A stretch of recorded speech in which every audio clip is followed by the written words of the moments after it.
Hello friends, welcome again to our channel The Learner of Literature। आज की इस class में हम फिर से अपनी जो वन लाइनर सीरीज है उसको आगे कंटिन्यू करेंगे। जो ये वन लाइनर्स हैं वो आपका बिहार शिक्षक भर्ती के पॉइंट ऑफ व्यू से बहुत ही ज्यादा इंपॉर्टेंट हैं। Apart from this, those candidates who are preparing for PGT, TGT और for UGC NET, then these one liners will definitely help them। So let us start our video without wasting our time.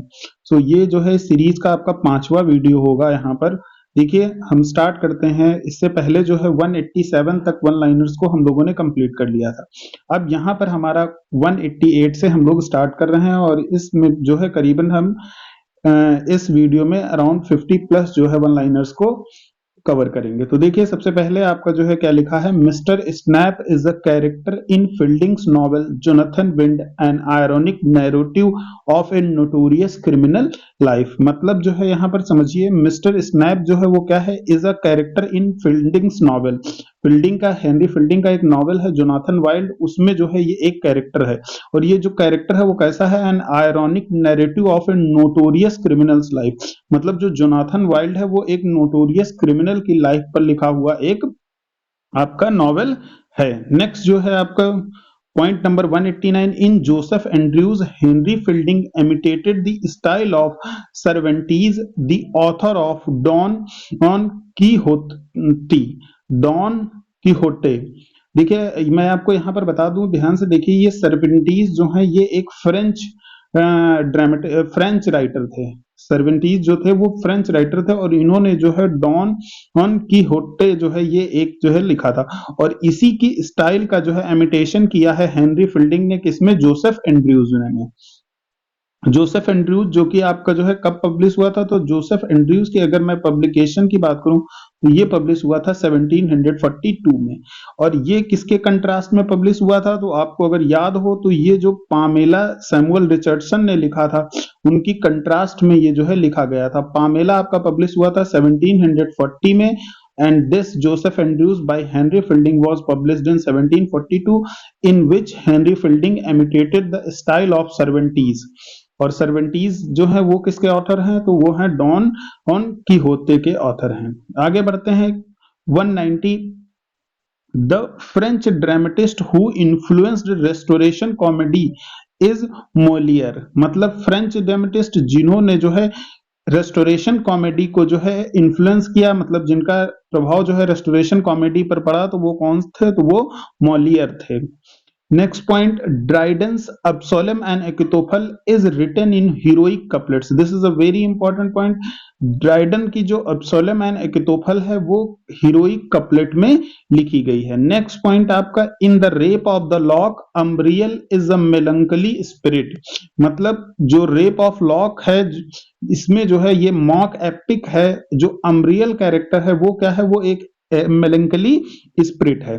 Next point है, the editor of the periodical the examiner is Leigh Hunt. मतलब जो examiner periodical है उसके जो editor थे वो कौन थे, तो वो एडिटर ली हंट थे। Next point, the lyrical ballads was published in 1798। जो लिरिकल बैलेट्स हैं, आपको ये डेट भी याद रखनी चाहिए कि 1798 से ही हम रोमांटिक एरा की जो है स्टार्टिंग मानते हैं, रोमांटिक एज। ठीक है, with the publication of lyrical ballads. Lyrical ballads में एक्चुअली में क्या था, टोटल 23 आपकी पोएम्स थी, जिसमें 19 जो पोएम्स थी वो लिखा था विलियम वर्ड्सवर्थ ने, और जो 4 पोएम्स थी वो थी सैमुअल टेलर कॉलरिज की। तो जो लिरिकल बैलेट्स है वो एक कोलैबोरेटिव वर्क था, एक तरह से देखा जाए तो सैमुअल टेलर कॉलरिज और विलियम वर्ड्सवर्थ था, जिसमें विलियम वर्ड्सवर्थ की 19 पोएम थी और 4 पोएम जो है सैमुअल टेलर कॉलरिज की थी। अगर आपको याद हो, rhyme of the ancient mariner भी जो है वो लिरिकल बैलेट का ही एक पार्ट थी। आगे बढ़ते हैं, जो नेक्स्ट पॉइंट है हमारा 195, देखिए क्या लिखा है, the Borderer is a play by William Wordsworth. जो द बॉर्डरर है ये एक प्ले है, किसने लिखा है, विलियम वर्ड्सवर्थ ने। और साथ में मैं आपको बता दूं, जो द बॉर्डरर है वो एक तरह का पोएटिक प्ले है। ठीक है, ये एक पोएटिक प्ले है, बहुत ही इंपॉर्टेंट है। कई बार पूछा जाता है कि विलियम वर्ड्सवर्थ ने कौन सा प्ले लिखा, तो द बॉर्डरर्स। नेक्स्ट जो है आगे बढ़ते हैं, नेक्स्ट पॉइंट आपका the sub title of the Wordsworth the prelude the growth of a poets mind. मतलब जो प्रिल्यूड का जो है जो सब टाइटल है वो क्या है, the growth of a poets mind. साथ में जो प्रिल्यूड है वो एक ऑटोबायोग्राफिकल वर्क है, किसका, विलियम वर्ड्सवर्थ का। ध्यान रखिए इस चीज को भी, ये एक ऑटोबायोग्राफिकल वर्क है विलियम वर्ड्सवर्थ का।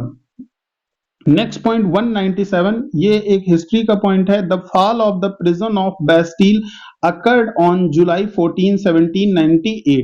ध्यान से देखिए, the fall of the prison of Bastille occurred in July 14 1798। अब ये डेट आप याद कर सकते हैं कि लिरिकल बैलेड जो है कब पब्लिश हुआ, 1798 में, और जो fall of the prison of Bastille हुई वो सेम ईयर में हुई। नेक्स्ट पॉइंट आपका देखिए, the opening lines of the Rousseau the social contract. ध्यान से देखिए, जो रूसो है इनकी जो सोशल कॉन्ट्रैक्ट है उसकी जो ओपनिंग लाइन थी वो क्या थी, the man is born free but everywhere he is in chains. ये बहुत ही इंपॉर्टेंट जो है लाइन है, कई जगह पे आपने इसको पढ़ा भी होगा।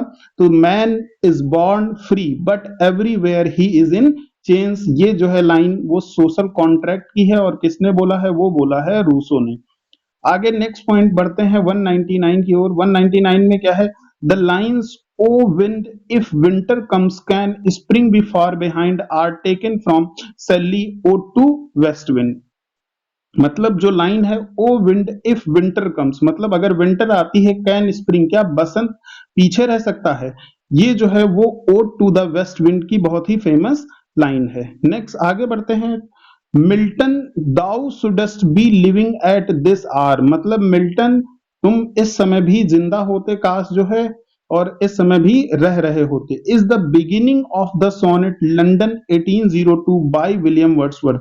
मतलब विलियम वर्ड्सवर्थ ने जॉन मिल्टन के ऊपर एक सोनेट लिखा था जिसका नाम है लंदन 1802, और उसकी जो स्टार्टिंग होती है वो इस लाइन से होती है, Milton thou shouldst be living at this hour. आगे बढ़ते हैं, नेक्स्ट आपका पॉइंट जो है, the Tintern Abbey is situated along the bank of the river Wye. ये बहुत इंपॉर्टेंट है, द टिंटर्न अबे ये क्या है, is situated along the bank of river Wye. जो रिवर वाई है उसके बगल में जो है कहीं पर जो है ये एक प्लेस है, द टिंटर्न अबे। ठीक है, नेक्स्ट आगे बढ़ते हैं, the poem the resolution and independence by Wordsworth portrays an old leech gatherer. Important point है, कई बार एग्जाम में इस तरह से पूछा गया है कि जो लीच गैदरर है ये किसमें से है, तो रेजोल्यूशन एंड द इंडिपेंडेंस में जो है लीच गैदरर के बारे में विलियम वर्ड्सवर्थ ने बात किया है।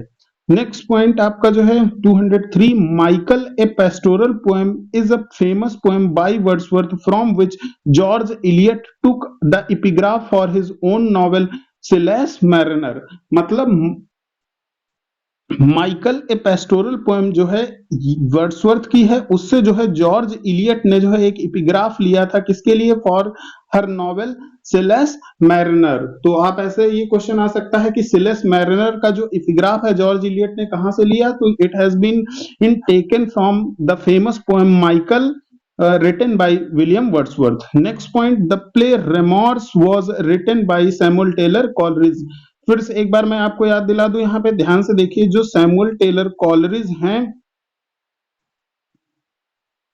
उनका जो प्ले है उसका नाम है रिमॉर्स, और जो वर्ड्सवर्थ हैं उनका जो प्ले है उसका नाम है बॉर्डरर्स। ठीक है, तो ये दोनों याद रखिए, क्योंकि सैमुअल टेलर कॉलरिज और जो विलियम वर्ड्सवर्थ हैं इनका नाम यूजुअली जो है साथ में आता है, ये कंटेम्प्रोरी पोएट्स हैं। ठीक है, नेक्स्ट आगे पॉइंट जो है हम देखते हैं, Coleridge ancient mariner is spoken by an old sailor to a young wedding guest. Coleridge की जो the rime of ancient mariner है इज स्पोकन, ये बोली जाती है बाय एन ओल्ड सेलर से to a young wedding guest. मतलब जो नरेटर है वो एक ओल्ड सेलर है। नेक्स्ट पॉइंट आपका जो है point number 206, old sailor in Coleridge, the rhyme of ancient mariner is cursed for having killed an albatross that helped the sailors। मतलब जो है जो ओल्ड सेलर है कॉलरिज की the rime of ancient mariner में इज कर्स्ड, उसको मतलब एक तरह का श्राप लगा है क्योंकि उसने क्या किया था, हैविंग किल्ड, उसने मार दिया था एक एल्बेस्ट्रॉस पक्षी होता है जो सेलर्स को जो है रास्ता दिखाया करता था, समुद्र में सेलर्स को रास्ता दिखाया करता था। नेक्स्ट जो है आपका पॉइंट है 207, इसमें क्या है, in the poem the Kubla Khan a stately pleasure dome built in in Xanadu is described, मतलब जो है जो कुबला खान है उसमें एक स्टेटली प्लेजर डोम को जो है बनाया जाता है इस प्लेस पर। नेक्स्ट पॉइंट आपका 208, देखिए क्या लिखा है, the The damsel with a dulcie minor waiting for demon lover appears in the Coleridge poem Kubla Khan, मतलब जो डैम्सनल है with a dulcimer waiting for a demon, जो एक डेमन का वेट कर रहा होता है, ये जो है वो कॉलरिज की पोएम कुबला खान में जो है अपीयर होता है। Next point, lectures on the Shakespeare and other poet is a work by S.T. Coleridge. Lectures on Shakespeare and Other Poets is a work by Samuel Taylor Coleridge. Next point आपका है the subtitle of Coleridge कुबला Khan A Vision in a Dream A Fragment. ये बहुत important है, आपका exam में usually क्या होता है कि कुबला खान का जो है सब टाइटल आपसे पूछ लिया जाता है, तो a vision in dream a fragment. Next जो है पॉइंट आपका, Keats called Wordsworth the egotistical sublime, Keats ने वर्ड्सवर्थ को क्या कहा था, the egotistical sublime. Next, isle of Greece is a poem by Lord Byron, जो आइल ऑफ ग्रीस है ये एक पोएम है, किसने लिखी है, तो इसको लॉर्ड बायरन ने लिखी है। Next, the prisoner of the Chillon and Mazeppa are poems by Lord Byron, अब ध्यान से देख लीजिए, isle of Greece, the prisoner of Chillon, Mazeppa, ये सारी की सारी जो पोएम्स है ये किसने लिखी है, लॉर्ड बायरन ने लिखी है। Next point 214, Byron's Don Juan is a picaresque novel in verse is called an epic satire by Byron himself, मतलब जो बायरन ने जो एक नॉवेल लिखा था जिसका नाम है डॉन जुआन, ये एक पिकरेस्क्यू नॉवेल है वर्स फॉर्म में, इसको जो है बायरन ने खुद ही कहा था कि this is an epic satire.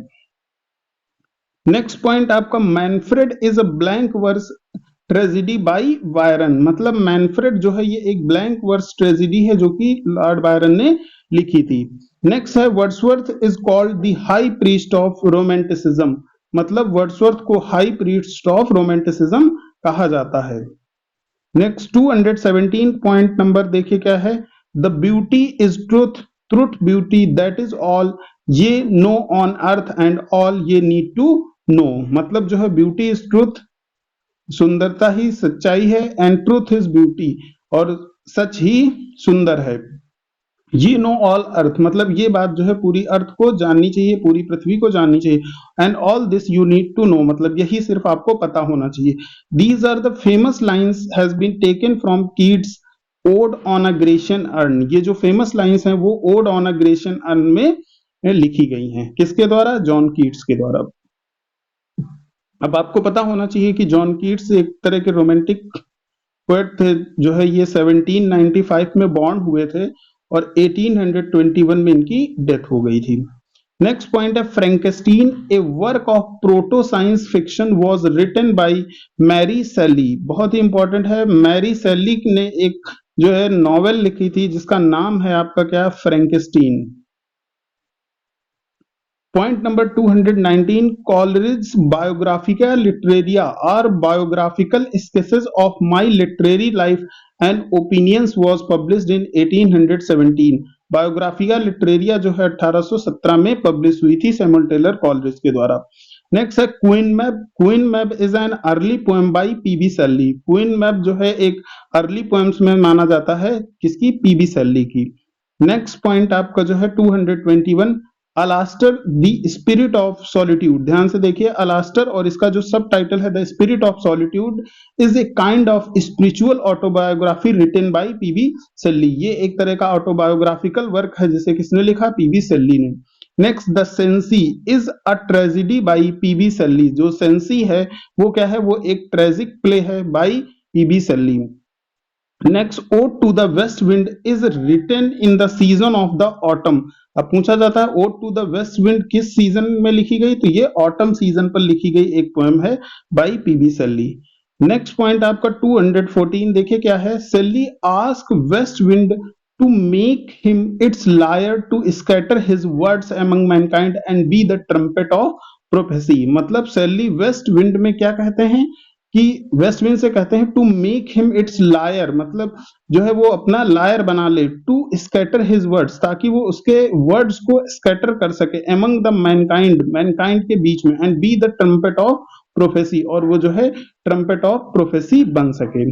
In the poem To a Skylark, Shelley compares the skylark to a poet, a lonely maiden and a rose। मतलब स्काईलार्क में जो है वो जो पीबी शैली है वो क्या करते हैं, पोएट को कंपेयर करते हैं एक लोनली मेडन से और जो है एक रोज से। अब ये पॉइंट आपका जो है that is important point 216। Shelley's Adonais laments the death of Keats, मतलब सेली की जो अडोनिस है उसमें वो लैमेंट करते हैं किसको, द डेथ ऑफ कीट्स। अब एक चीज और बताना चाहूंगा, अडोनिस जो है वो आपकी एक तरह से पेस्टोरल एलिजी है। ये क्या है, पेस्टोरल एलिजी है, ठीक है। नेक्स्ट पॉइंट अब देखिए जो है 227, इसमें क्या लिखा है, the Shelley's the Defence of Poetry was written in reply to Thomas Love Peacock the Four Ages of Poetry. Shelley की जो डिफेंस ऑफ पोएट्री है उन्होंने किसके उसमें लिखा है, उन्होंने एक रिप्लाई दिया था थॉमस लो पीकॉक का the Four Ages of the Poetry को। Next point 228, Prometheus Unbound is a 4 act lyrical closet drama by P B Shelley. Prometheus Unbound जो है वो 4 एक्ट लिरिकल क्लोजर ड्रामा है जो कि लिखा है पीबी शैली ने। नेक्स्ट आगे बढ़ते हैं, जो आपका पॉइंट है point number 229, Marmion the Lady of Lake and Rokeby are well known poems by Walter Scott. ये जो है Marmion the Lady of Lake, Rokeby are well known poems by Walter Scott, ये सारी की सारी जो poems हैं वो किसने लिखी हैं, वो वॉल्टर स्कॉट ने लिखी हैं। Next point, the pamphlet the necessity of atheism, जो पैम्फलेट है द नेसेसिटी ऑफ एथीज्म, ये किसने लिखा, शैली ने लिखा है। एक पॉइंट यहां पर मैं आपको बताना चाहूंगा, इन्होंने जब ये लिखा था नेसेसिटी ऑफ एथीम्स, और इसको जब पब्लिश कराया था कराया गया पीबी शैली के द्वारा, तो ये जो है उस समय स्टूडेंट थे किसके, ऑक्सफोर्ड के, और इनको जो है ये नेसेसिटी ऑफ एथीज्म के पैम्फलेट के पब्लिकेशन की वजह से इनको स्कूल से जो है रेस्टिकेट कर दिया गया था, या उनको वहां से एक्सपेल कर दिया गया था। नेक्स्ट पॉइंट आपका 231, Keats Ode to Nightingale begins with the line my heart aches. मतलब कीट्स का जो ओड टू नाइटिंगेल है वो किस लाइन से शुरू होता है, my heart एचेज।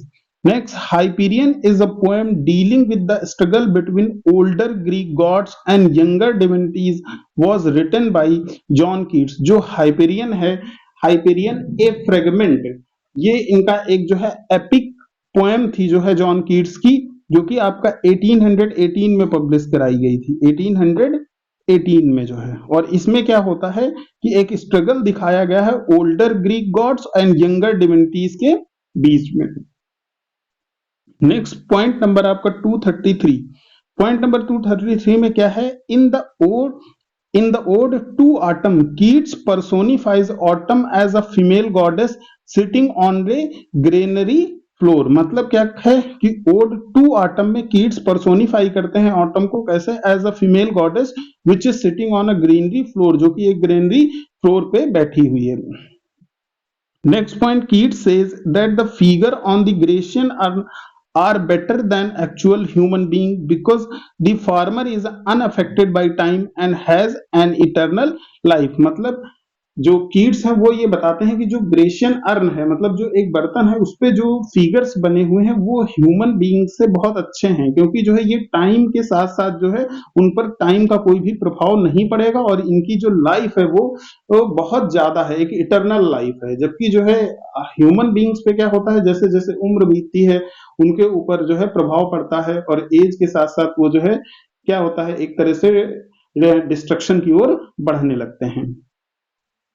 Next point 235, Keats describes the Grecian urn as a Sylvian historian.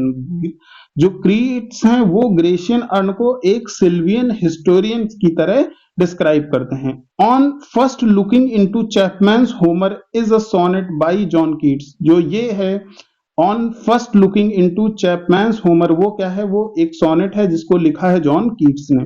Next point, an essay on the principle of human action was written by Hazlitt.